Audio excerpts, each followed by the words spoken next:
الحمد لله رب العالمين والصلاة والسلام على سيد الأنبياء والمرسلين أما بعد فأعوذ بالله من الشيطان الرجيم بسم الله الرحمن الرحيم وجاهدوا في الله حق الجهاد هو اجتباكم وما جعل عليكم في الدين من حرج ملة أبيكم إبراهيم هو سماكم المسلمين من قبل وفي هذا لِيَكُونَ الرَّسُولُ شَهِيدًا عَلَيْكُمْ وَتَكُونُوا شُهَدَاءَ عَلَى النَّاسِ فَأَقِيمُوا الصَّلَاةَ وَآتُوا الزَّكَاةَ وَاعْتَصِمُوا بِاللَّهِ هُوَ مَوْلَاكُمْ فَنِعْمَ الْمَوْلَى وَنِعْمَ النَّصِيرُ صدق اللہ العظیم۔ اللہم صلی علی محمد وعلی آل محمد وبارک وسلم۔ رب اشرح لی صدری ویسر لی امری واحلل عقدۃ من لسانی یفقہوا قولی واجعل لی وزیرا من اہلی آمین یا رب العالمین۔ آج کی نشست میں 3 حوالوں سے کلام کرنا مقصود ہے۔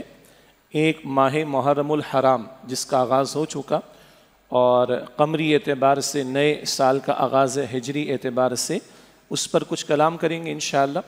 دوسرا، جب ماہ محرم الحرام کا معاملہ آتا ہے تو حضرت حسین رضی اللہ تعالی عنہ اور ان کے گھرانے کے افراد کی شہادت کا تذکرہ ہوتا ہے، جو کہ مطلوب بات بھی ہے۔ البتہ شہادتوں کا ایک تسلسل ہے دور نبوی سے صلی اللہ علیہ وسلم، وہ بھی ذہن میں رہنا چاہیے۔ اور پھر ایک ہے فریضہ شہادت، یعنی اللہ کے دین کی گواہی دینے کے لیے امت اپنی ذمہ داریوں کو ادا کرے، یہ ایک تصور مستقل ہے۔ ایک ہے راہ خدا میں جان کا نذرانہ پیش کر دینا، وہ انتہا درجے میں شہادت کے فریضے کو انجام دینے کا معاملہ ہے، اور ایک ہے اس امت کو کھڑا ہی کیا گیا ہے، برپا ہی کیا گیا ہے فریضہ شہادت کو ادا کرنے کے لیے۔ تو اس بات کی بھی یاد دہانی ہم کریں گے، فریضہ شہادت ہے کیا۔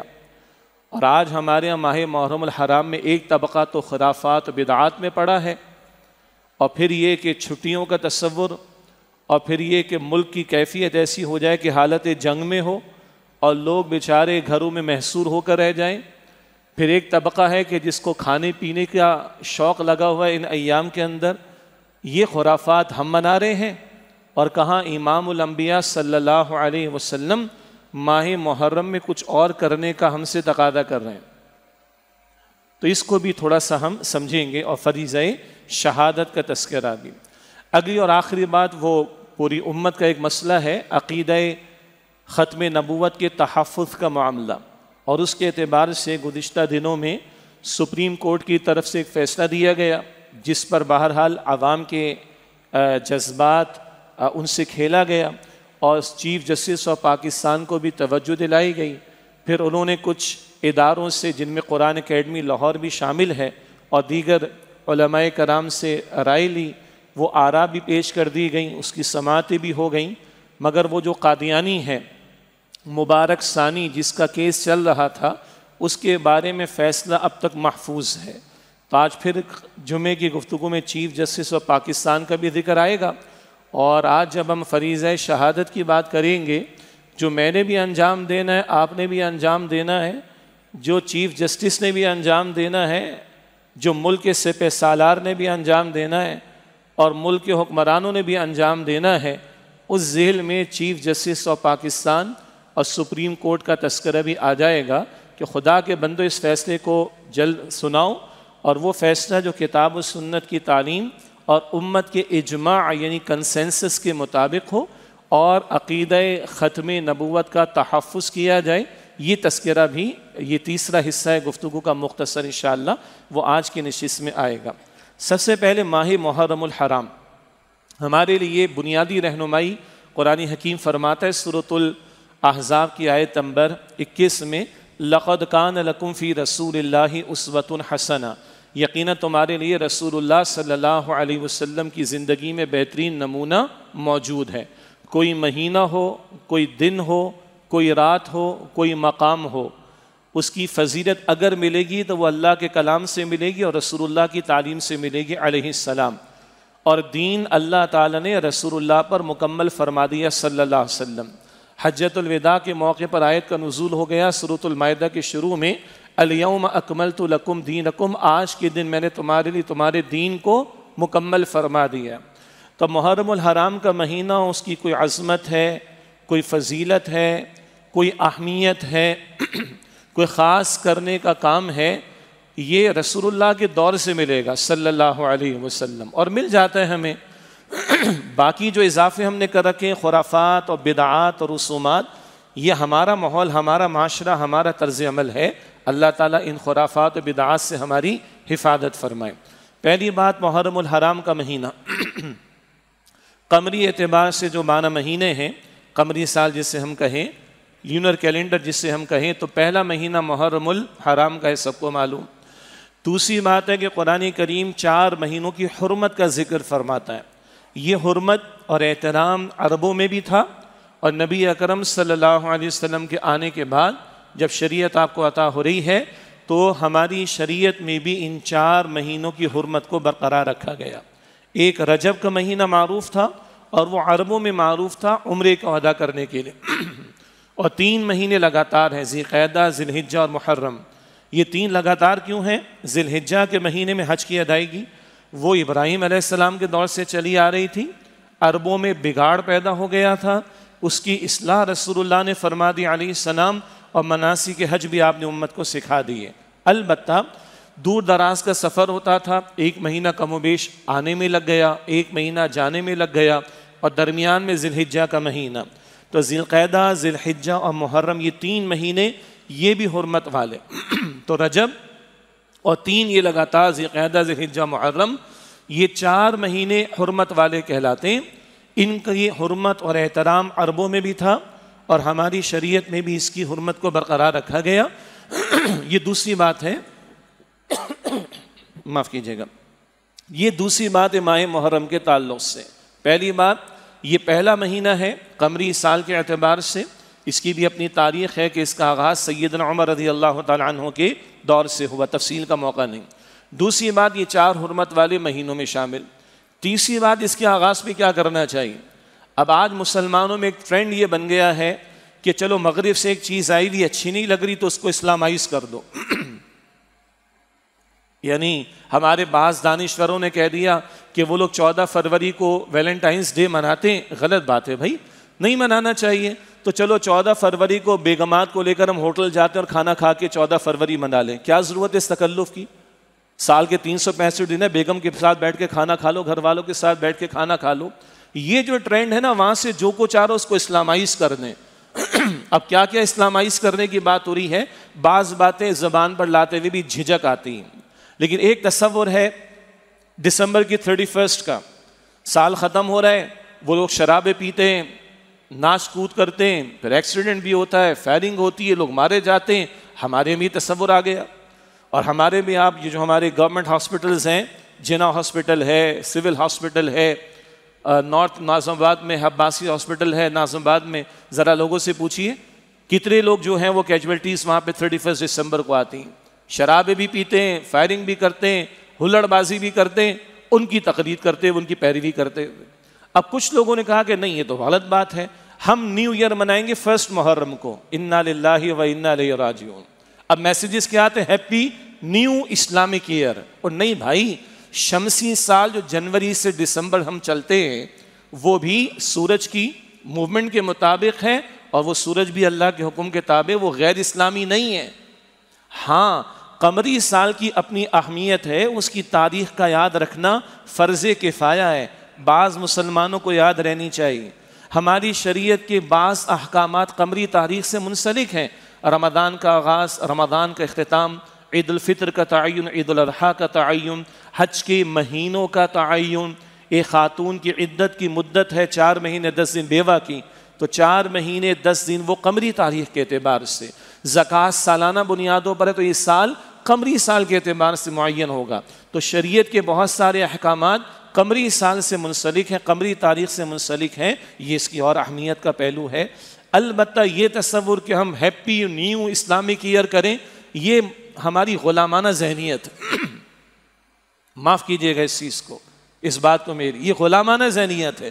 جو ادھر سے آ اس کو اسلامائز کر لو، اسلام اسلام ہے، اسلام کی اپنی ویلیوز ہیں، اسلام کی اپنی اقدار ہیں، اسلام کی اپنی اٹھان ہے، اس پر ہمیں یقین بھی ہونا چاہیے، فخر بھی ہونا چاہیے اور اس پر عمل کرنا چاہیے۔ تو ایک تو یہ جو ہمارے چلے میسیجز کے ہیپی نیو اسلامک ایئر اور یہ دعا اور وہ دعا، یہ بھی بدعت میں آ جائے گا، اس معنی میں کہ نبی کی دعا رہ گئی پیچھے اور من چاہی باتوں کو، من چاہی میسیجز کو ہم نے اختیار کرنا شروع کر دیا۔ ہر مہینے کا چاند رسول اللہ دیکھ کر دعا فرماتے، اور یہ 12 مرتبہ ہوتا سال میں، صرف رمضان یہ محرم کا معاملہ نہیں، یہ پورے سال کے 12 مہینے جب ہر مہینے چاند نظر آتا تو اللہ کے رسول دعائیں فرماتے۔ ایک سے زیادہ دعائیں ہمیں میسر ہیں احادیث سے مبارکہ میں، یہ بھی ہے اللہم احلہ علینا بالامن والایمان والسلامت والاسلام والتوفیق لما تحب وترضى ربی وربک اللہ۔ یہ ایک دعا ہے، اور بھی ملتی ہیں۔ اے اللہ اس چاند کو ہم بطلوع فرما امن اور ایمان کے ساتھ۔ اللہ اکبر، کتنی بڑی دعا ہے۔ امن ہو تو مسجدیں بھی آباد ہوں گی، امن ہو تو عبادات بھی انجام دی جائیں گی، امن ہو تو کاروبار زندگی بھی چلے گا۔ تو اللہ اس کو طلوع فرما ہم پر امن اور ایمان کے ساتھ۔ ایمان ہے تو مسلمان کی بخشش ہے، ایمان کے بغیر لاکھ بظاہر نیک عمل ہے، آخرت میں بندے کا عمل مقبول نہیں اگر ایمان نہیں ہے تو، شرط لازم ہے۔ تو اللہ امن اور ایمان کے ساتھ اس چاند کو طلوع فرما، والسلامتی والاسلام، اور سلامتی اور اسلام کی کیفیت کے ساتھ۔ کیا ہے اسلام؟ ابھی ذکر آئے گا۔ اپنے آپ کو سرنڈر کر دینا، اپنے آپ کو جھکا دینا، اپنے آپ کو سبمٹ کر دینا اللہ کے ول کے سامنے، اپنے آپ کو جھکا دینا اللہ کے حکم کے سامنے۔ اے اللہ اس کو طلوع فرما سلامتی اور اسلام کی روش کے ساتھ۔ وَالتَّوْفِيقِ لِمَا تُحِبُّ وَتَرْضَى، اے اللہ اس توفیق کے ساتھ جسے تو پسند کرے، ایسے اعمال جسے تو پسند کرے، جنہیں تو پسند کرے، جن سے تو راضی ہو جائے۔ اے اللہ ان اعمال کی توفیق عطا فرما دے جنہیں تو پسند فرمائے، جن سے تو راضی ہو جائے۔ پھر چاند کو خطاب کر کے حضور فرماتے ربی وربک اللہ، میرا رب بھی اللہ ہے، تیرا رب بھی اللہ ہے۔ یہ سورج، چاند، ستارے ہوں، آج کی زبان میں گیلیکسیز ہوں، آج کی زبان میں یہ گیلیکسیز کے پتہ نہیں کتنے سولر سسٹمز ہوں، یہ پوری کائنات اللہ کے حکم کے تابع ہے۔ یہ نظام ایسے خود بخود نہیں بن گیا، خود بخود نہیں چل رہا، اس پورے عقیدے کا بیان اس دعا میں۔ تو اگر کچھ کرنا ہے تو یہ دعائیں مانگیں اللہ سے، اگر شیئرنگ کرنی ہے تو اس دعا کی شیئرنگ کریں، نہ کہ نت نئی چیزیں اختیار کر کے غلامانہ ذہنیت کے ساتھ ہیپی نیو اسلامک ایئر کی ہم کوششیں کریں۔ اگلی بات، کیا خاص عمل اس مہینے میں؟ اللہ کے رسول علیہ السلام نے فرمایا، صحیح مسلم شریف کی روایت ہے، سب سے افضل روزہ رکھنا، یعنی سب سے افضل روزے جو رکھے جائیں رمضان کے مہینے کے بعد، وہ اللہ کے مہینے محرم کے روزے ہیں۔ الفاظ سنیں، اللہ کے مہینے محرم کے روزے ہیں۔ اللہ کے رسول نے اس روایت میں، اس حدیث میں محرم کے مہینے کو اللہ کا مہینہ قرار دیا۔ تو آپ عموم کے اعتبار سے رمضان کے بعد جس مہینے میں سب سے زیادہ افضل ہے روزہ رکھنا، وہ اللہ کا مہینہ محرم الحرام ہے۔ اللہ اکبر، تمام مہینے میں اللہ تعالیٰ توفیق عطا فرمائے۔ پھر وہ جو احادیث سے تفصیل ملتی ہے کہ عربوں کے ہاں بھی عاشورہ محرم کی 10 تاریخ کا تصور موجود تھا اور وہ اس کی عظمت کے قائل تھے، اور وہاں روزوں کا اہتمام ہوتا، تو مکہ مکرمہ میں رہتے ہوئے بھی رسول اللہ علیہ السلام نے محرم کی 10 تاریخ کے روزے کا اہتمام فرمایا۔ بعض تاریخی واقعات ہیں، البتہ ان کے بارے میں جو روایات ہیں ان میں سے کچھ پر محدثین نے گفتگو یا کلام بھی کیا، یہ ایک الگ ٹیکنیکل بات ہے۔ البتہ کچھ تاریخی واقعات بھی اس دن پیش آئے، وہ تاریخ چلی آ رہی تھی۔ تو اس دن محرم کی 10 تاریخ کو مکہ مکرمہ میں بھی حضور روزہ رکھتے تھے صلی اللہ علیہ وسلم، اور رمضان کے روزوں کی فرضیت سے پہلے آپ نے اس کا حکم دیا تھا صحابہ کرام کو اس کا اہتمام کرو۔ رمضان کے روزوں کی فرضیت آ جانے کے بعد، جو کہ 2 ہجری میں آئی ہے مدینہ شریف میں، رمضان کے روزوں کی فرضیت کے آ جانے کے بعد پھر یہ نفل کے درجے میں ہو گیا، ورنہ اس کا حکم دیا تھا نبی علیہ السلام نے۔ پھر جب آپ مدینہ تشریف لائے تھے تو آپ نے دیکھا کہ یہود بھی اہتمام کرتے ہیں، تو آپ نے دریافت کیا تم کیوں اہتمام کرتے ہو اس دن کے روزے کا؟ کہا اس دن اللہ تعالیٰ نے بنی اسرائیل کو اور موسیٰ علیہ السلام کو فرعون کے ظلم و ستم سے نجات عطا کی تھی، ہم روزے کا اہتمام کرتے ہیں۔ تو حضور نے فرمایا علیہ السلام تم سے زیادہ ہمارا تعلق ہے موسیٰ سے علیہ السلام، ہم بھی روزے کا اہتمام کریں گے۔ بعد میں بعض صحابہ نے یہ بھی عرض کی حضور یہ بھی رکھتے ہیں 10 تاریخ کا روزہ، ہم بھی رکھ رہے ہیں، تو مشابہت ہو رہی، ذرا غور کیجئے۔ یا رسول اللہ یہ روزہ رکھ رہے ہم بھی رکھ رہے ہیں, یہ ریزمبلنس ہو رہی ہے, مشابہت ہو رہی, ہمارا اپنا ایک دین ہے, ہمارا اپنا ایک مزاج ہے, ہمارا اپنا ایک ڈسٹنکٹ معاملہ ہے, اپنا ممتاز معاملہ ہے. تو حضور علیہ السلام نے اپنی خواہش کا یہ اظہار فرمایا, اگر آئندہ سال میں زندہ رہا تو 10 کے ساتھ 9 تاریخ کا روزہ بھی ملا لوں گا. اگلے سال حضور کا وصال ہو گیا. البتہ اس روایت کی روشنی میں فقہا بیان فرماتے بہتر ہے کہ 10 تاریخ کے ساتھ 9 کا روزہ بھی رکھ لیں, یا 9 نہیں تو 11 کا روزہ ملا لیں, یہ بہتر بات ہے. اور بعض علماء کا کہنا ہے کہ اس وقت ہم جو مسلمان معاشرے میں جی رہے ہیں, ہمارے ساتھ کوئی یہودیوں کا رہنے کا معاملہ تو نہیں ہے, اور اب بہت سے یہودی وغیرہ وہ بھی پریکٹسنگ نہیں ہیں, تو اگر کوئی 10 کا بھی رکھ لے تو کفایت کر جائے گا, بہتر ہو جائے گا, مناسب ہو جائے گا. بہتر ہے کہ 9 یا 11 کا ملا لیں, لیکن بعض علماء نے لکھا کہ اگر اب 10 کا بھی کوئی رکھ لے تو اس کی بھی گنجائش ہے. بس یہ خاص عمل ملتا ہے اس مہینے میں. باقی نماز ادا کرنا پورا سال فرض ہے بھائی, حرام سے بچنا پورا سال فرض ہے, منافقانہ طرز عمل سے بچنا پورا سال لازم ہے, دوسروں کے بندوں کے حقوق ادا کرنا پورا سال لازم ہے, اور کوئی خاص عمل محرم میں نہیں ہے. وہ جناب سوگ مناتے ہیں, کس بات کا سوگ مناتے ہیں؟ اللہ کی راہ میں جانے جام شہادت کوئی نوش کر لے تو قرآن کہتا ہے حیات جاویداں اس کو ملتی ہے, تم سوگ مناتے ہو. وہاں تو اللہ تعالیٰ کہتا ہے وَلَا تَقُولُوا لِمَن يُقْتَلُ فِي سَبِيلِ اللَّهِ أَمْوَاتٌ بَلْ أَحْيَاءٌ وَلَٰكِن لَا تَشْعُرُونَ. البقرہ کی آیت نمبر 156. جو لوگ اللہ کی راہ میں قتل یعنی شہید کر دیے جائیں انہیں مردہ نہ کہنا, بلکہ وہ تو زندہ ہے مگر تمہیں ان کی زندگی کا شعور نہیں ہے. عام کسی کا انتقال ہو جائے 3 دن کے غم کی کیفیت کی گنجائش دی ہے شریعت نے. لفظ سوگ استعمال نہ کریں, وہ عربی کا ہے بھی نہیں, گاف نہیں عربی میں. اور سوگ کے تصور کے ساتھ بڑے جاہلانہ اور بدعات قسم کے بدعات والے امور وہ لازم آ جاتے ہیں. غم کی کیفیت ہے کسی کے انتقال پر 3 دن کی بس. ہاں ایک شخص کا انتقال ہو جائے, اس کی بیوی جو ہے وہ بیوہ ہو گئی ہے, بیوہ کے لیے 4 مہینے 10 دن کی عدت مقرر کر دی گئی, باقی روٹین کی لائف پر معاملہ آ جانا چاہیے. تو غور کریں اللہ کے رسول نے کیا تعلیم عطا فرمائی, اور آج ہمارے یہاں کیا ہو رہا ہے. ایک طبقہ ہے اس کے یہ شاعر وہ کرنے دیں ان کو, لیکن اہل السنہ کا معاملہ ان کے ہاں تو یہ باتیں بہت واضح ہیں. اور اس دن کرنے کا کام کیا ہے؟ 9-10 کی چھٹی. کس بات کی چھٹی بھائی, کس بات کی چھٹی, کس بات کی چھٹی؟ مرتے دم تک چھٹی تھوڑی ہے میری اور آپ کی, اور چھٹیاں منانی ہے تو امت کی تاریخ میں شہادتوں کی تعداد کم ہے. 18 ذی الحجہ سیدنا عثمان رضی اللہ تعالیٰ عنہ کی شہادت, یکم محرم حرام سیدنا عمر رضی اللہ تعالیٰ عنہ کی شہادت, 21 رمضان سیدنا علی رضی اللہ تعالیٰ عنہ کی شہادت, سیدنا حسین ہمارے سر کے تاج, سیدنا حسن ہمارے سر کے تاج, خلفائے راشدین ہمارے سر کے تاج. کوئی تعصب کی فرقہ واریت کی بات نہیں ہے. ذرا ٹھنڈے دل سے سوچیں, نواسے رسول کی 2 چھٹیاں منائی جا رہی ہیں اور ان کے والد کی چھٹی نہیں ہے. عجیب بات نہیں؟ اور امت میں انبیاء کے بعد صحابہ کا مقام مرتبہ بلند, 4 خلفاء میں سے 3 شہید ہوئے, ان کی تو کوئی چھٹی نہیں ہے. یہ کائے کی چھٹی؟ کیا خوفناک منظر ہمارے شہر اور ملک کا ہوتا ہے, لگتا ہے کہ کوئی جنگ کا سما ہے. عجیب بات ہے. اور میں دل سے ایک بات عرض کرتا ہوں جناب, اسی مہینے کے اندر فرقہ واریت نہیں ہونی چاہیے, اتحاد کا درس ہونا چاہیے, امن کا درس ہونا چاہیے. تو پورا سال لوگ مرتے رہے, فرقہ واریت چلتی رہے, یہی حکمراں, یہی ہمارے ریاستی ادارے سوشل میڈیا پر سارا کچھ چلنے دیں, گستاخیاں بھی کرنے دیں. 400 کیسز, یہ بھی سپریم کورٹ کے ہمارے چیف جسٹس کے پاس معاملہ ہونا چاہیے. 400 گستاخوں کا معاملہ پینڈنگ ہے, کم و بیش جو بتایا گیا ہے. شرعی عدالت سے ان کو یہ دیا گیا, اس کے خلاف پٹیشن گئی ہوئی ہے سپریم کورٹ کے اندر. یہ اتنی گستاخیاں اس ملک کے اندر ہو رہی, اس سوشل میڈیا پر ہو رہی.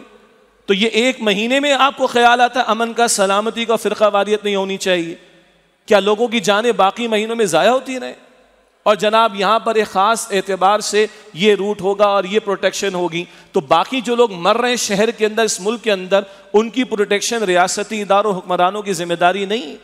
خدارے نفرتوں کے بیچ نہ بوئیں, یہ تعصبات نہ برتیں. ایک طبقے کے لیے ساری مراد اور دوسرے طبقے کے لیے ظلم ستم اور نہ جانے کیا کچھ.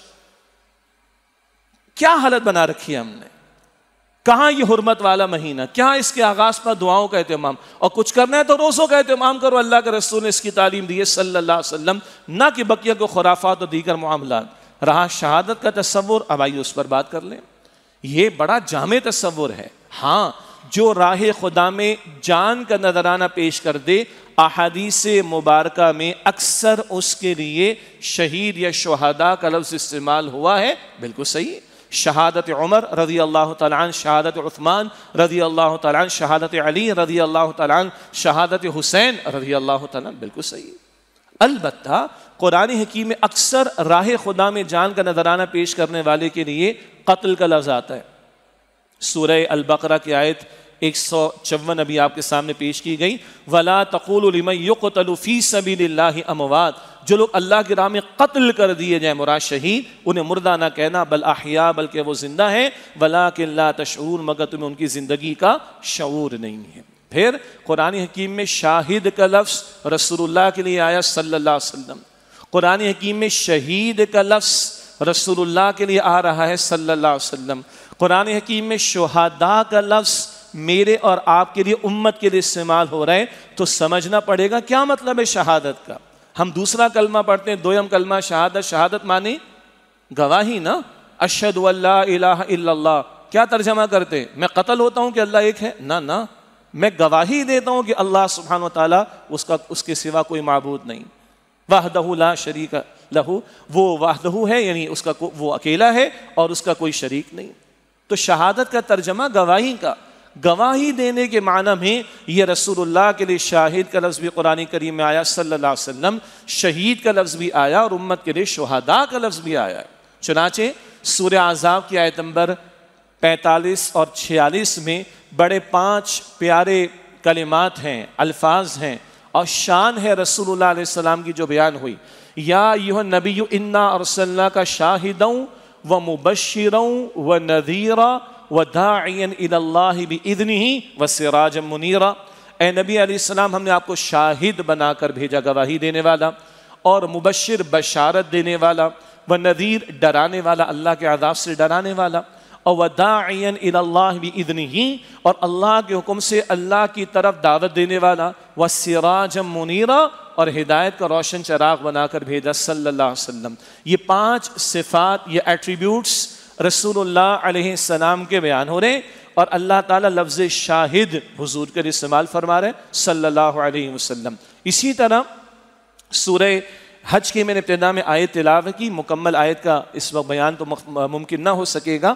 اللہ تعالیٰ نے فرمایا کہ وَجَاهِدُوا فِي اللَّهِ حَقَّ جِهَادِهِ، سورہ حج کی آخری آیت ہے، آیت نمبر 78، وَجَاهِدُوا فِي اللَّهِ حَقَّ جِهَادِهِ، اور اللہ کی راہ میں جہاد کرو جیسا کہ جہاد کرنے کا حق ہے۔ هُوَ اجْتَبَاكُمْ، یہ 2 الفاظ ذرا اپنے دل کے کانوں سے سنیں، هُوَ اجْتَبَاكُمْ، اللہ نے تمہیں چنا ہے، کس کام کے لیے؟ وہ بات ابھی آگے آئے گی۔ وَمَا جَعَلَ عَلَيْكُمْ فِي الدِّينِ مِنْ حَرَجٍ، اور اللہ نے تمہارے لیے دین کے معاملے میں کوئی حرج نہیں رکھا، کوئی تنگی نہیں رکھی، آسان دین عطا فرمایا، آسانی عطا فرمائی۔ یرید اللہ بکم الیسر ولا یرید بکم العسر، سورۃ البقرہ کی آیت نمبر 187 میں یہ ذکر آتا ہے رمضان کے بیان کے ذیل میں، یرید اللہ بکم الیسر ولا یرید بکم العسر، اللہ تعالیٰ تمہارے لیے آسانی فرمانا چاہتا ہے، مشکل فرمانا نہیں چاہتا۔ یہاں فرمائے کہ وما جعل علیکم فی الدین من حرج، اور اللہ نے تمہارے لیے دین کے معاملے میں کوئی حرج نہیں رکھا، یعنی کوئی تنگی۔ ملت ابیکم ابراہیم، تم اپنے والد ابراہیم علیہ السلام کی ملت پر ہو۔ ملت کا ایک ترجمہ طریقہ، تم ابراہیم علیہ السلام کے طریقے پر ہو، کیا مطلب؟ ان کا طریقہ کیا ہے؟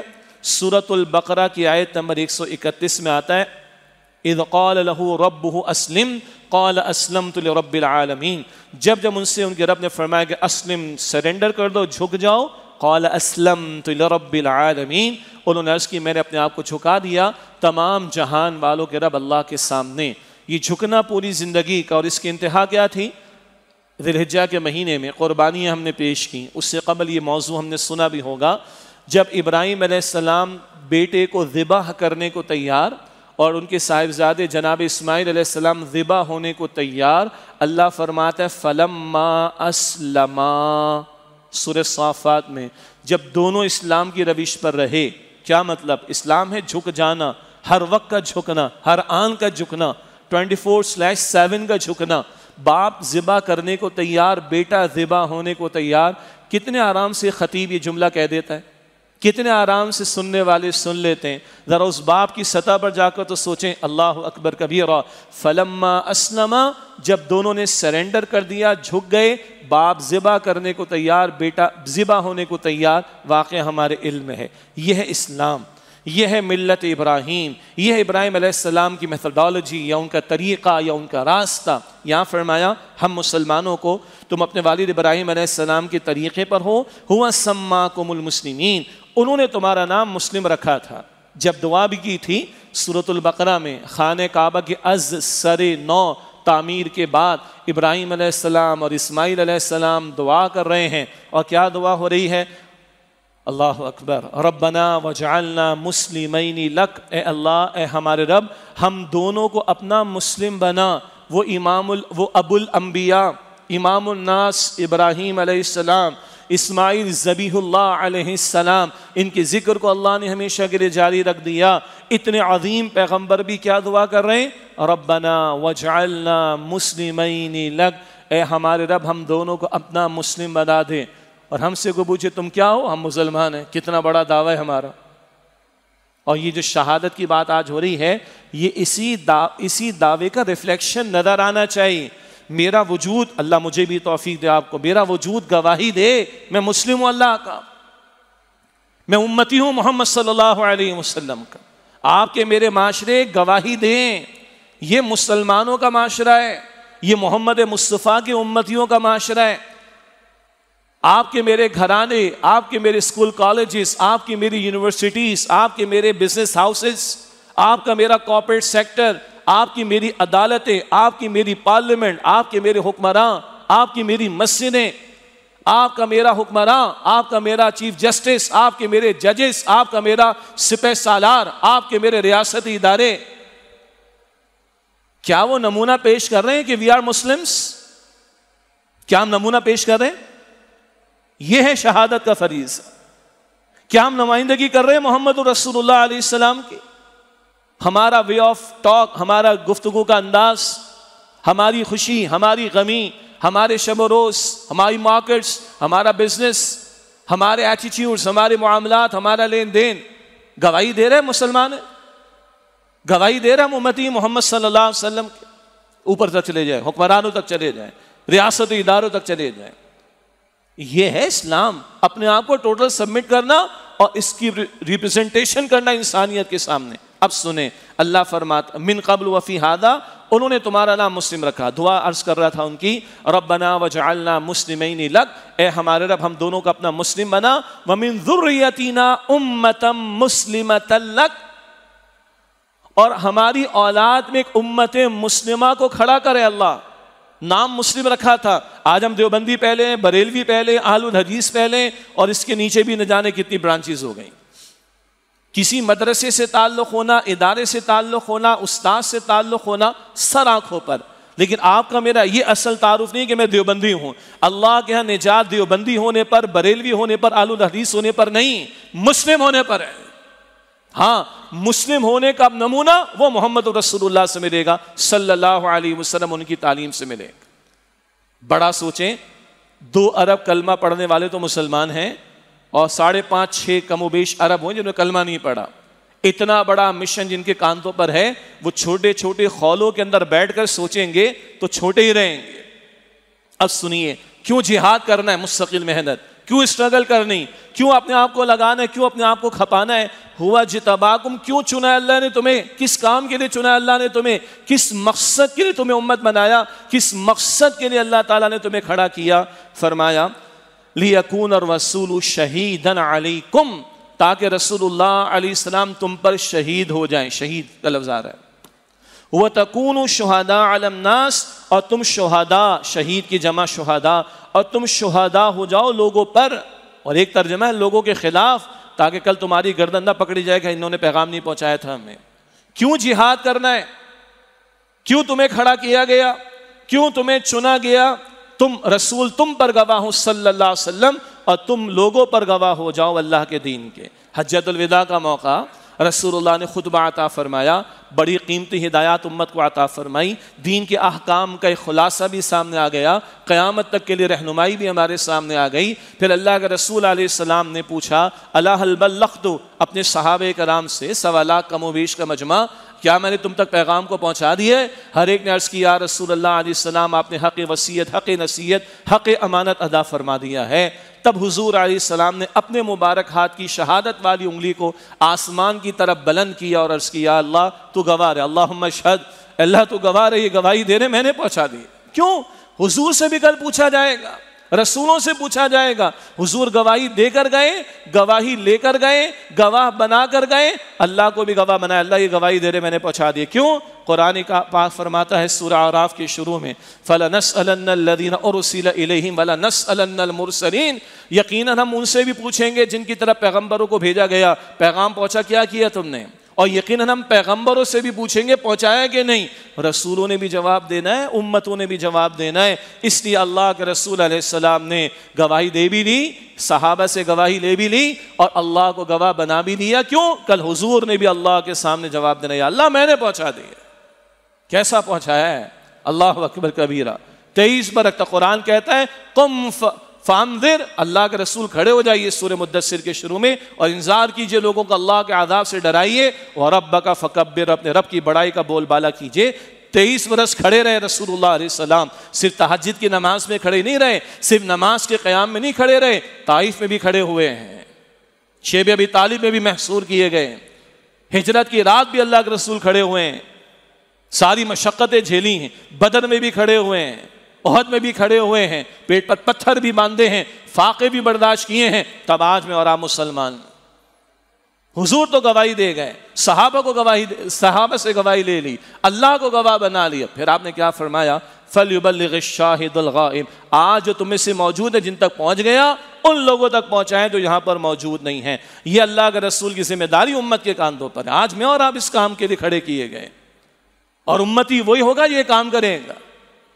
جمعے کی 2 رکعت پر مطمئن ہو گئے، رمضان شریف پر مطمئن ہو گئے، اس کے بعد فارغ ہو گئے، استغفر اللہ، 5 وقت کی ادا کر لی، داڑھی چہرے پہ سجا لی، سر پہ ٹوپی رکھ لی، خوشبو کا اہتمام کر لیا، اس کے بعد بس اور کچھ نہیں۔ زکوٰۃ اچھی طرح ادا کر دی، قربانی اچھی طرح پیش کر دی، اس کے بعد فارغ ہو گئے، اللہ اکبر کبیرہ۔ گھر اچھے بنا لیے، بچوں کا مستقبل سیف اینڈ ساؤنڈ ہونے کی یا کرنے کی کوشش ہو رہی، ان کی مادی حاجات پوری کی جا رہی ہیں، کیا ان کے سامنے اللہ کا دین پیش کر رہے ہیں؟ دنیا جہاں کے معاملات کی فکر ہے، اللہ کے دین کے بارے میں فکر ہے؟ اے خاصان رسول وقت دعا ہے، امت پہ تیری آگ عجب وقت پڑا ہے، وہ دین جو بڑی شان سے نکلا تھا وطن سے، پردیس میں آج غریب الغربا ہے۔ بھائی شہادت کے فریضے کے لیے کھڑا کیا گیا، ہم چھوٹے لوگ نہیں ہیں، بڑے لوگ ہیں، بڑے مشن کے لیے کھڑے کیے گئے، بڑے کام کے لیے کھڑے کیے گئے ہیں۔ ذرا ہم اپنا جائزہ لے لیں، کیا میں ایک باپ ہوں تو میں دین کی شہادت اپنے گھر میں پیش کر رہا ہوں بچوں کے سامنے؟ مجھے دیکھ کر میری اولاد کو دین سمجھ آ رہا ہے؟ مجھے دیکھ کر میری اولاد کو اللہ یاد آ رہا ہے؟ مجھے دیکھ کر میری اولاد کو محمد و رسول اللہ یاد آ رہے ہیں؟ کیا یہ گواہی میں گھر میں دے رہا ہوں؟ خواتین پردے میں موجود ہیں، ایک امتی ماں سوچے، کیا آج میں امتی ماں ہونے والی گواہی دے رہی ہوں؟ میری گود میں پلنے والا بچہ کل کا دیندار، مجاہد، مبلغ، داعی، اسکالر، عالم، جو آپ الفاظ استعمال کر لیں، وہ نمائندہ بنے گا محمد صلی اللہ علیہ وسلم کا۔ والدین آج اولاد کے سامنے کس کو as a role model present کر رہے ہیں؟ آج ہمارے گھروں کا نقشہ کیسا ہے؟ اگر آج ہمارے گھر کے دروازے پر، بڑے دل سے کسی نے ایک آرٹیکل لکھا، پہلے بھی ذکر میں نے کیا ہوگا، آج ہمارے دروازے پر رسول اللہ نوک کریں، ہم انہیں اندر بلانا پسند کریں گے؟ ڈریس کوڈ کیسا ہے گھروں میں آج؟ اسکرین کیسی ہے گھروں میں آج؟ بک شیلف میں کیا رکھا ہوا ہے؟ گھر والوں کا لباس کیسا ہے؟ کیا ہم انہیں اندر بلانا پسند کریں گے؟ چیک کر لیں گھر کیا نمائندگی پیش کر رہے ہیں۔ آج ہمارے ہونے والی شادیاں وہ نمائندگی کر رہی ہیں کہ رسول اللہ کی امت کے گھروں میں شادی ہو رہی ہے۔ آج ہماری اموات جب ہوتی ہیں تو ہندوانہ تہذیب چلتی ہے یا امت کے رسول کا اسوہ وہاں پر ہمارے سامنے ہوتا ہے؟ کاروبار میں ہمارے بھی وہی دھندے جو کافروں کے ہیں اور دنیا پرستوں کے ہیں، یا رسول اللہ کی تعلیم کے مطابق کاروبار کی ہم کوشش کر رہے ہیں؟ یہاں سے چلیں اور جہاں جہاں بیٹھیں غور کرتے چلے جائیں۔ اور ٹاپ پر بات آئے گی ہمارے حکمرانوں کی. رسول اللہ نے حکمرانی کر کے بھی دکھائی ہے. صحابہ کرام ابھی سب کے بیانات آ جائیں گے. 10 محرم کو حسین رضی اللہ تعالیٰ عنہ کا یہ، حسین رضی اللہ تعالیٰ عنہ کا وہ، 1 محرم کو سیدنا عمر کا یہ، سیدنا عمر کو. او بھائی، سے بیانات کے لیے نہیں، یہ باتیں ریفلیکٹ کرنے کے لیے، یہ نمائندگی کرنے کے لیے، گواہی دینے کے لیے. اور سنیے گا، اللہ کے رسول علیہ السلام نے شہادت کی گواہی قول سے بھی دی ہے. یہ ہزاروں آیت قرآن کی، ہزاروں احادیث حضور نے امت کو دی صلی اللہ علیہ وسلم. نمبر 2، اللہ کے رسول نے ذاتی کردار سے بھی اللہ کے دین کی گواہی دی ہے. اعمال کر کے پیش کیا، نماز کا طریقہ بھی بتا دیا، حج کے مناسک بھی سکھا دیے، روزمرہ کے معمولات بھی سکھا دیے. یہ ذاتی کردار سے گواہی ہے. اور پھر اللہ کے رسول علیہ السلام نے 23 برس کی جد و جہد فرما کر دعوت دین پیش کی ہے. شہادت علی الناس، لوگوں پر اللہ کے دین کو پیش کرنے کی گواہی دی ہے، ذمہ داری پوری کی ہے. اور صرف پیش نہیں کیا، اس اجتماعی جد و جہد کے ذریعے جہاں بدر احد کے میدان بھی سجے ہیں، اور 13 برس مکہ مکرمہ میں صبر کے مرائی سے جماعت کو گزار کر کندن بنایا ہے. تب جا کے قرآن کہتا ہے جاء الحق وزہق الباطل ان الباطل کان زہوقا. حق آ گیا اور باطل مٹ گیا، بے شک باطل ہے ہی مٹنے کے لیے. تو وہاں حضور کا اپنا خون طائف میں بہا ہے، وہاں حضور کا اپنا خون احد کے میدان میں بہا ہے. وہاں پہلی شہادت جان کا پیش کیا جانا ایک خاتون کی ہے، بی بی سمیہ رضی اللہ تعالی عنہ، مکہ مکرمہ میں. پھر ان کے شوہر یاسر رضی اللہ عنہ. وہاں سے شروع کریں تو 14 صحابہ بدر میں جام شہادت نوش کرتے ہیں، 70 صحابہ احد کے میدان میں جام شہادت نوش کرتے ہیں. اور اللہ کے رسول علیہ السلام کے چچا امیر حمزہ، اسد اللہ و اسد رسول، اللہ کے شیر، اللہ کے رسول کے شیر، سید الشہداء، شہداء کے سردار، ان کی لاش کا مثلا کیا گیا ہے، بے حرمتی کی گئی. اللہ کے رسول روئے کہ حمزہ میں رونے والا کوئی موجود نہیں. 70 صحابہ کے لاشیں حضور نے دیکھیں. یہ ساری جانوں کے نذرانے غلبہ دین کی جد و جہد کے دوران میں ہیں. دین غالب ہو گیا ہے، 259 صحابہ نے جانیں دیں، مگر دین کے غلبے کو برقرار رکھنے اور اس غلبے کی توسیع اور ایکسپینشن کا معاملہ یہ خلفائے راشدین کا دور ہے رضی اللہ تعالی عنہم اجمعین. یہاں بھی جانوں کی قربانیاں ہیں. اور پھر نئے فتنے کھڑے ہو گئے، کوئی زکوٰۃ کا انکار کرنے والا، کوئی جھوٹی نبوت کے دعوے دار کھڑے ہو گئے. ان کا قلع کما کرنے کے لیے سینکڑوں صحابہ نے جانیں دیں. تو جانیں حضور کے دور میں بھی پیش ہوئیں غلبہ دین کی جد و جہد کے لیے، جانیں خلفائے راشدین کے دور میں پیش ہوئیں غلبہ دین کو برقرار رکھنے اور دین کے غلبے کو توسیع اور ایکسپینڈ کرنے کے لیے. سیدنا حسین کی شہادت بھی بہت عظیم ہے، جنہوں نے عزیمت کا راستہ اختیار کیا. بعض مثالیں ضروری ہوا کرتی ہیں کہ جو انہوں نے ڈیویشن دیکھی، جس اصول پر اللہ کے رسول خلافت دے گئے، ذمہ دین دے گئے، خلفائے راشدین دین دیے گئے، خلافت کا نظام دے گئے. جب سیدنا عمر نے سیدنا حسین نے محسوس کیا کہ یہاں سے ڈیویشن کا معاملہ ہو رہا ہے، ادھر ہی بند باندھنے کی کوشش انہوں نے کی. یہ پورا تسلسل ہے قربانیوں کا. اور 14 صدیوں کو بھی کھنگالیں گے تو یہ امت کا کوئی دن سال کا نہیں ملے گا جو قربانیوں سے خالی نہ ہو. تو یہ دن چھٹی منانے کے نہیں، یہ کھانے پینے کے نہیں، یہ خرافات کے نہیں ہیں، یہ ہلے گلے کے نہیں، یہ لانگ ویکینڈ کے دن نہیں. اگر یاد کرنا ہے شہادتوں کو یاد کریں، قربانیوں کو یاد کریں. اور کیوں قربانیاں دی گئیں، کیوں یہ جانیں پیش کی گئیں، کیوں یہ مشقتیں جھیلی گئیں. رسول اللہ کے دور سے چلیں، بعد تک چلیں صلی اللہ علیہ وسلم، اس دین کی شہادت دینے کے لیے، جس کی ذمہ داری آج میرے اور آپ کے کاندھوں پر ہے. اللہ تعالیٰ مجھے اور آپ کو اس کی ہمت اور توفیق عطا فرمائے. بانی تنظیم ڈاکٹر اسرار صاحب رحمۃ اللہ علیہ، ان کی بڑے جامع خطابات ہیں. فلسفہ شہادت، قرآن حکیم کا فلسفہ شہادت. سبھی لوگ اسمارٹ فون استعمال کرتے ہیں اب تو، اکثر لوگ ان بیانات کو سنیں. یہ بات اور کھل کر آپ کے سامنے آئے گی انشاءاللہ.